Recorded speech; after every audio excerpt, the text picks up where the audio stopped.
You please take care of him.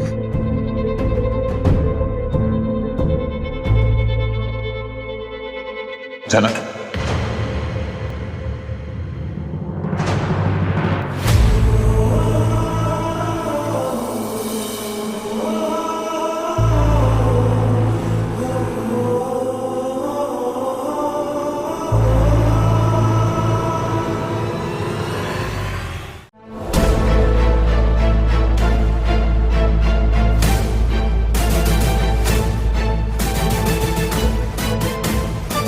तो मुझे बेवकूफ नहीं बना सकती। और अब जहां अनी झनक से अपनी मन की बात कह रहा है, वहीं झनक के जज्बात भी अब उसके बस में नहीं। मैं क्या करती सर जी, मजबूरी में फेस बदल गया यूं, क्योंकि आप दवाई नहीं ले रहे थे। मैंने जो भी किया ना, बिल्कुल सही किया। ट्रस्ट मी, क्योंकि अगर तुम नहीं आती ना तो मैं जिंदा नहीं रहता। देखो, मेरी बातों के पीछे के लॉजिक पे मत जाना, लेकिन जनक, अब तुम आ गई हो और मुझे पता है कि तुम मेरा अच्छे से ख्याल रखोगी, टाइम टू टाइम मुझे दवाई भी दोगी, और देखना मैं जल्दी से ठीक भी हो जाऊंगा। और अब अनी और झनक एक दूसरे में खो से जाते हैं। जहां अनी को इतना प्यार मिल रहा है, अब जाकर आप बस ठीक हो जाइए। आपको इस हालत में देखा नहीं जाता है सर जी, बस आप ठीक हो जाइए।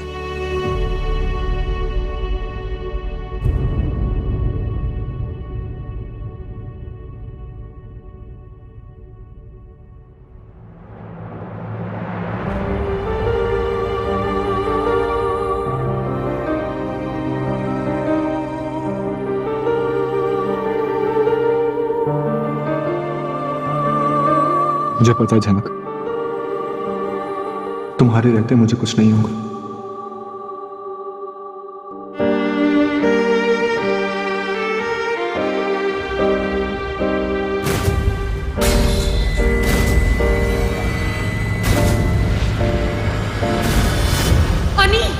पर अब एकाएक अर्शी का वहां आ जाने से अनी और झनक भी चौंक तो जाते हैं। जहां अब अर्शी छोड़ने वाली तो नहीं। तुम्हारा दिमाग खराब हो गया है क्या? एक नर्स को इस तरह से गाल पे क्यों छू रहे हो तुम?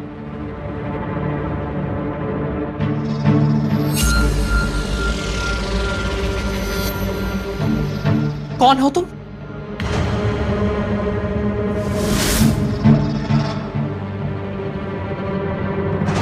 मैंने कहा कौन हो तुम? जवाब दो।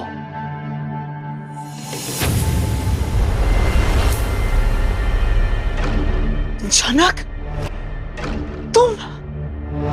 और अब अर्शी के चारों ओर ऐसा लगता है जैसे आग ही आग है। गुस्से में जल रही है वो, जलन है। इतनी बड़ी चाल, हाँ? इतना बड़ा धोखा? तुम बेईमानी करते रहोगे और मैं हमेशा एक्सेप्ट करती रहूंगी। तुमने सोचा क्या है मेरे बारे में अनी? और तुम? अर्शी छोड़ो इसे। तुम्हारा ये नकाबना मैं उतारूंगी सबके सामने। अब चलो यहाँ से। अर्शी छोड़ो इसे। छोड़िए, मैंने कहा छोड़िए मुझे। अगर दो लोग साथ में रहना चाहते हैं ना, तो आप तो क्या पूरी दुनिया उन्हें रोक नहीं सकती है। ये बड़ी बड़ी बातें ना जरा सबके सामने खड़े होके कहना, समझी? चलो छोड़िए। अर्शी, मैं क्या बोल रहा हूँ, तुम प्लीज छोड़ो इसे। सर जी, आप चिंता मत कीजिए। अगर ये लोग मुझे रूम में नहीं आने देंगे ना, तो मैं इस हॉस्पिटल में ही रहूंगी, कहीं नहीं जाऊंगी। अभी चलो मेरे साथ बाहर तुम। अर्शी प्लीज, छोड़ो इसे। मैं आऊंगी, मैं जरूर आऊंगी, और मेरी जिम्मेदारी मुझे बखूबी याद है। जब तक आप ठीक नहीं हो जाते ना, आप घर नहीं चले जाते ठीक होके, तब तक मैं यही रहूंगी, आपका ख्याल रखूंगी। मैं सर ना, मैं नहीं सहन करूंगी अनी। अर्शी छोड़ो इसे। तुमने मेरी जिंदगी बर्बाद की है, मैं तुम्हारी करूंगी। चलो सर जी, मैं अर्शी प्लीज छोड़ो इसे। अर्शी। और अब अनी ले जाते देखता है झनक को एक अपराधी की तरह, और उसे अब ये बर्दाश्त नहीं हो रहा। झनक। पर अर्शी, देखिए, ये इलाज चल रहा है अपना बेटे का। इसे यहाँ किसने आने दिया? और ये नर्स की ड्रेस में? ये यहाँ कैसे आई? आप सोचिए कैसे आई ये यहाँ।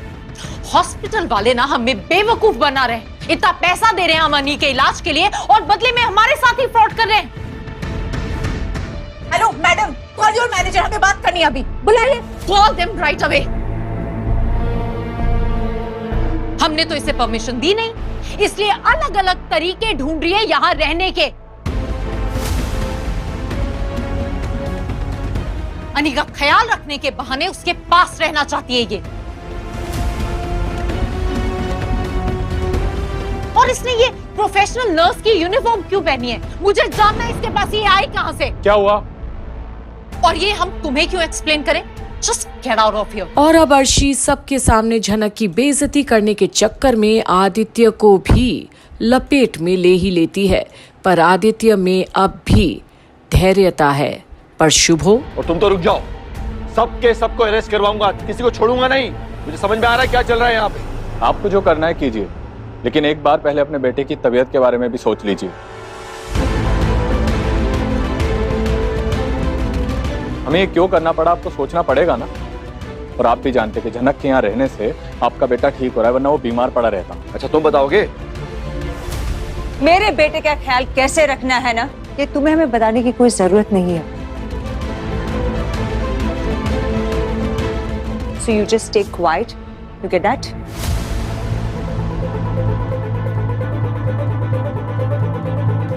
क्या हुआ मैडम? आप बताइए हमें क्या चल रहा है यहाँ? हाँ? ये लड़की इस हॉस्पिटल की नर्स नहीं है, फिर भी इसने ये यूनिफॉर्म पहनी है। ये पेशेंट के पास जा रही है, उसकी सेवा कर रही है, उसे दवाई दे रही है। अगर कुछ गलती हो गई तो कौन लेगा जिम्मेदारी? और अब अर्शी इतना चीखना चिल्लाना करती है हॉस्पिटल में कि झनक और आदित्य को समझ ही नहीं आता कि वो क्या बोले। पर अब बताइए, एक बाहर वाली लड़की मेरे बेटे के वार्ड में क्या कर रही है? नहीं सर, हमने अलाउ नहीं किया। देखिए रूल्स के हिसाब से सिर्फ एक ही मेंबर यहाँ आ सकता है, लेकिन हम क्या कर सकते हैं अगर आपकी पूरी फैमिली यहाँ आकर खड़ी हो गई। हमने तो सिर्फ एक ही को कार्ड दिया था और इन्होंने ही पेशेंट को एडमिट किया है और पेशेंट भी चाहते हैं कि यही यहाँ पर रहे। और पेशेंट एक एडल्ट है, इसलिए इसमें मैं आपकी कोई भी बात नहीं सुन सकता। और रही बात इन्होंने यूनिफॉर्म क्यों पहनी है, तो इन्होंने जो ड्रेस पहनी है वो हॉस्पिटल की तरफ से नहीं दी गई। इनफ इनफ इनफ इनफ, ये स्टूपिड लॉजिक देना बंद कीजिए। मैंने अंदर डॉक्टर को भी इन्फॉर्म किया है कि झनक यहाँ नहीं आनी चाहिए, उसके बावजूद भी ये नर्स की यूनिफॉर्म पहन के मेरे बेटे के वार्ड में जा रही है। कोई सिस्टम है यहाँ पे? और भूलिए मत, मैं लॉयर हूँ, पूरे हॉस्पिटल को सू कर दूंगा, पूरे स्टाफ को भी। और अब शुभो की बातें सुनकर झनक भी हैरान है। एक बाप होके क्या ये नहीं समझ सकते कि इस वक्त उनके बेटे की जिंदगी कितनी कीमती है? सर हम ऐसा कुछ नहीं कर रहे हैं। अगर आप हमारे खिलाफ कोई स्टेप लेना चाहते हैं तो आप ले सकते हैं। आपको हक है और हमें भी हक है कि हम खुद को डिफेंड करें। तो करिएगा कोर्ट में। इनसे बात करना ही बेकार है। इन सबको इस लड़की ने अपने वश में कर रखा है। और बस अब एक यही बात रह गई थी झनक को सुनने के लिए। उससे विश्वास नहीं हो रहा कि एक माँ ऐसा बोल सकती है, जहां आज अर्शी सब कुछ छोड़कर जा रही है, अपना कर्तव्य तक नहीं निभा रही और वो लोग उसे ताना मार रहे हैं, जिससे उनकी बेटे की फिक्र दिन रात सताती है। अब आगे आखिर होगा क्या यहाँ, जहाँ बेनकाब हो गई है झनक इनके सामने कि वो नर्स तो नहीं है।